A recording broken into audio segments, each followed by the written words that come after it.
What does it mean when one of the most watched families in the world chooses to reveal their most intimate moments not behind closed doors, but before the unblinking eyes of millions? In May of 2019, Kim Kardashian and Kanye West welcomed their fourth child, a baby boy named Psalm, into the world through surrogacy.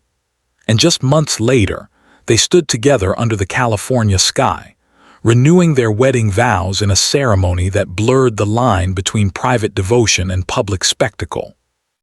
For Kim Kardashian and Kanye West, nothing was ordinary, not even birth, not even promises of forever. This was more than just family milestones. It was a cultural event, a carefully staged chapter in a story that the world could not look away from. I am standing here in Hidden Hills, California, where the walls of a sprawling estate conceal moments that will be whispered about for years to come. Kim Kardashian has always lived her life in front of cameras. Every announcement, every controversy, every celebration has become a spectacle for fans and critics alike. But this time, something was different. When Kim welcomed baby Psalm via surrogate, she wasn't just announcing the birth of her son.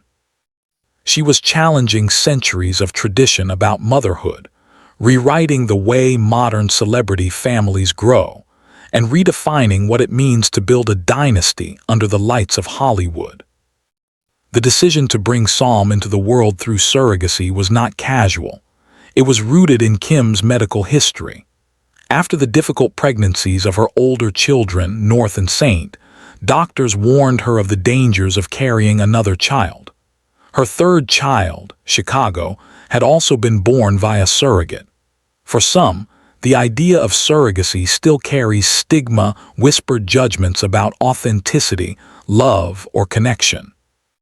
But for Kim Kardashian, who had never shied away from criticism, this was about safety, about family, and about embracing the possibilities of modern medicine. Baby Psalm was a testament to that choice, a child born not of secrecy, but of a decision to protect life. Kanye West, always larger than life, stood at Kim's side. For him, Psalm was more than a child. He was, in Kanye's own words, a miracle. The baby's name itself echoed a spiritual tone. Psalm was a direct nod to the sacred verses of the Bible, a reflection of Kanye's growing religious devotion at the time. The name was deliberate, heavy with meaning, as though the child himself was destined to represent something greater than the sum of his famous parents. But the story did not end with birth. In the same year, Kim and Kanye did something that startled even their closest circle. They renewed their wedding vows. 5 years after their lavish 2014 wedding in Florence, Italy, they chose to reaffirm their promises in the quiet of their own backyard. Yet, for this couple, even silence becomes a stage. The renewal of vows was not just for themselves. It was for their children, for North, Saint, Chicago, and now Psalm, who were all present to witness their parents' promise forever once again. I can almost hear the stillness of that day. Guests were asked to put away their phones, no cameras, no distractions.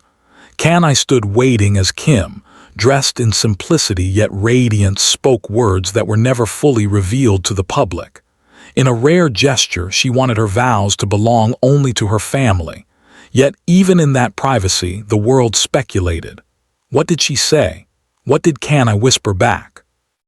The renewal of vows became a mystery wrapped in intimacy, fueling fascination precisely because it wasn't broadcast. For once, the Kardashian-West narrative had a chapter that the cameras didn't fully own. And yet this too became part of the spectacle. Fans scoured every leaked photo, every fleeting detail, desperate to imagine the words exchanged. Because Kim Kardashian and Kanye West were not just two people, they were a story, a phenomenon, and in that story, every birth and every vow mattered. The renewal was symbolic, arriving at a moment when cracks were beginning to show in their relationship. It was an act of hope, of unity, of trying to remind each other, and the world, that love was still their foundation. The birth of Psalm and the vow renewal together painted a picture of duality, beginnings and continuations, new life and renewed commitment. For Kim, this was more than family, it was legacy. She often spoke of wanting her children to grow up surrounded by love, stability, and faith, despite the storms of fame. Psalm's arrival was an anchor, and the vows were a lighthouse, guiding the family through the chaos of celebrity life. Yet, as I reflect on that year, it is impossible to ignore the undercurrents. Kanye's spiritual awakening, which would later erupt into his Sunday service movement, was already pulsing beneath the surface. Naming his son Psalm, renewing vows under the banner of faith, it all pointed toward Kanye's shift from cultural provocateur to religious leader. For Kim, ever pragmatic, ever balancing public image and personal reality, this was both a support and a challenge. She stood by Kanye even as the world debated his choices, his words, his unpredictable behavior. The surrogacy, the baby, the vows, they were not just personal milestones. They were symbols in the Kardashian West empire. Psalm represented science and faith entwined. The vow renewal represented resilience in the face of public scrutiny. Together, they were declarations that family mattered, that love could survive spectacle, that in a world of cameras and critics, Kim and Kanye still believed in something sacred. I look at this moment and wonder, was it foreshadowing?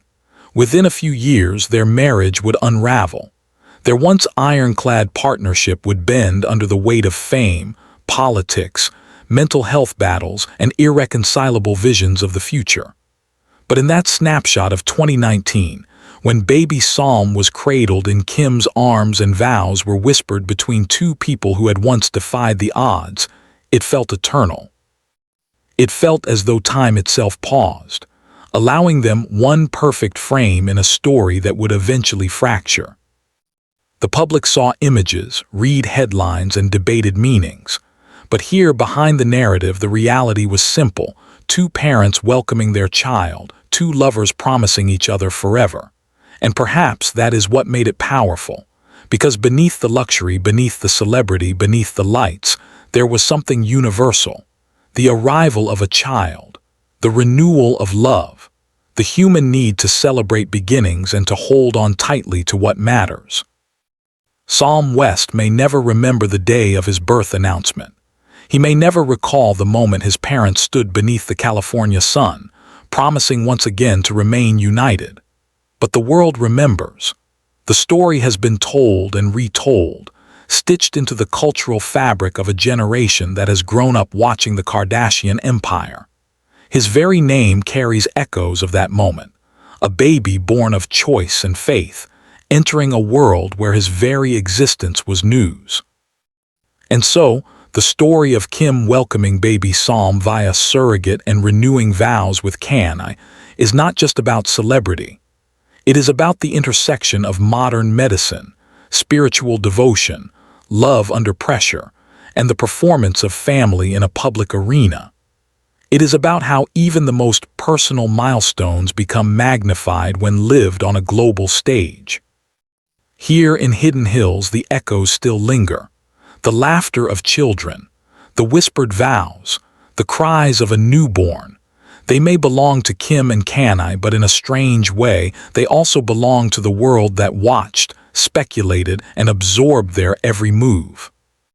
This was not just another Kardashian headline. It was a chapter in a saga that continues to fascinate, to provoke, and to remind us all that even at the heights of fame, family remains the heart of the story. And in that heart, baby Psalm and those renewed vows will forever stand as symbols of beginnings, of hope, and of promises made under the relentless gaze of the world.